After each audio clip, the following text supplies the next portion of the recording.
Bom dia, turminha do segundo ano, tudo bem? Eu sou a Prof. Maria da Penha e essa semana nós vamos fazer a revisão da apostila de Geografia do primeiro bimestre. Então vamos lá? Pegue a sua na página 4.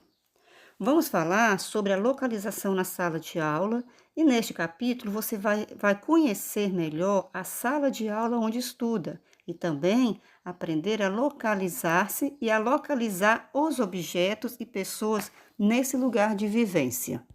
Página 5. Roda de conversa. Leia o trecho do texto A Caminho da Escola. Venha logo, garotada, o portão está aberto e o sinal já vai tocar. Já para a escola, ora bolas. E você, não vai entrar? Então, esse verso fala sobre os momentos na escola, tá? Então, a letra A. De que assunto o texto trata? Então, o texto trata sobre o sinal da escola, que avisa os alunos sobre a hora em que as aulas vão começar, certo? A letra B. Releia o trecho do texto. O portão está aberto e o sinal já vai tocar. Então, qual é o som da escola onde você estuda? Então, pessoal, em algumas escolas, o sinal de entrada é feito por música e em outras por uma campainha, uma sirene, certo? Então, aqui eu tenho três opções. Eu tenho a primeira opção que é sirene, a segunda campainha e a terceira é a música. Qual é o som da escola onde você estuda? Né? Então, você vai marcar um X, tá bom? A letra C. Para qual dependência da escola você dirige quando o sinal toca? Então, normalmente, né, a gente se dirige quando o sinal toca à sala de aula. 6. Sala de aula. A sala de aula é um lugar de vivência. É nessa dependência escolar que você e seus colegas aprendem, tocam experiência e realizam a maioria das atividades propostas pelo professor. A organização da sala de aula depende do tipo de atividade a ser desenvolvida pelo professor e pelos alunos. Então, a organização da sala de aula é realizada em função das atividades propostas e desenvolvida pelo grupo que trabalha e convive no mesmo espaço. Então, vamos lá no primeiro balão. Vamos realizar atividades individuais, por isso as carteiras estão organizadas em colunas e filas. No segundo balão, como a sua sala de aula está organizada? Então, vamos à atividade de número 1.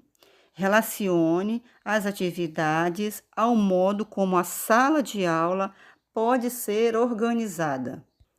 Na página 7, eu tenho a opção A, realizar trabalho em dupla. A letra B, participar da roda de conversa. E a opção C, realizar atividades individualmente. Então, logo abaixo, eu tenho 3 imagens, né? Uma imagem é de uma sala com as carteiras em círculos, a outra imagem é uma sala com as carteiras em duplas, né? E a letra C, uma imagem de uma carteira em fila. Então, a opção da primeira imagem, né? Qual é a opção? Qual dessas que é realizar trabalho em dupla, participar da roda de conversa ou realizar atividade individualmente? Então, seria a opção B, certo? Eles vão marcar dentro desse parêntese a opção B. Na segunda imagem, seria realizar trabalho em dupla, participar da roda de conversa ou realizar atividades individualmente. Então, a opção correta é a opção A, realizar trabalhos em dupla. A última imagem da sala de aula. Qual é a opção? Realizar trabalho em dupla, participar da roda de conversa ou realizar atividades individualmente. Então, a opção correta é a opção C, certo? Pontos de vista. A sala de aula pode ser observada de diferentes pontos de vista.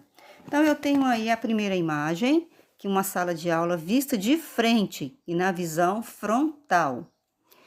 Na segunda imagem, eu tenho uma sala de aula vista do alto e de lado, ou seja, visão oblíqua. E na terceira imagem, eu tenho a sala de aula do alto e de cima para baixo. Então, eu tenho uma visão vertical, certo? Vamos para a página 8. Atividades. Primeiro, qual ponto de vista apresenta mais detalhe da sala de aula? Então, a resposta seria vertical.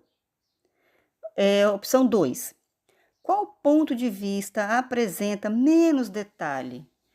Então, esse ponto de vista é a frontal, que não tem muitos detalhes, certo? 3.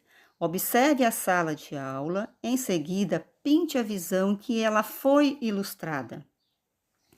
Então, eu tenho essa sala de aula, então ela tá. Aí, abaixo desta imagem, eu tenho 3 alternativas, né? Frontal, vista de frente. Oblíqua, vista do alto e de lado. E vertical, vista do alto e de cima para baixo. Então, qual dessas alternativas está representando esta imagem? Então, se você marcou a primeira opção, que é frontal, vista de frente, esta está correta, certo? Página 9. Cartografia. Os objetos também podem ser observados e representados por diferentes pontos de vista. Então, atividade de número 1. Escolha um objeto escolar e observe-o por diferentes pontos de vista. Depois, desenhe esse objeto nas visões frontal e vertical. Então, para essa atividade, você pode estar usando, né, uma dessas visões, frontal ou vertical. Você pode estar usando qualquer objeto escolar, certo? Então, atividade número 2. Você desenhou o objeto.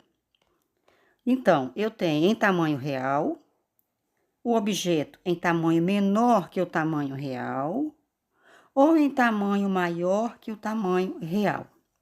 Então, pessoal, dependendo do objeto que você escolheu, né, se for um lápis ou um caderno, por exemplo, são objetos que você não conseguirá desenhar no tamanho real. Por quê? Porque ele é maior, né, do que o espaço que está aí para desenhar, certo? Então, pois o espaço para representação é muito pequeno. Então, por isso, deve ser representado em tamanho reduzido, né? Ou seja, tamanho menor. E no caso, se você pegou um apontador ou uma borracha, aí sim, poderá fazer do tamanho real, o tamanho que é o objeto, certo? Página 10, atividade número 3. Faça o que se pede. Atividade de letra A. Ligue os mesmos objetos escolares representados em pontos de vista diferentes. A letra B. Identifique os objetos escrevendo o nome dele nas imagens da direita, certo?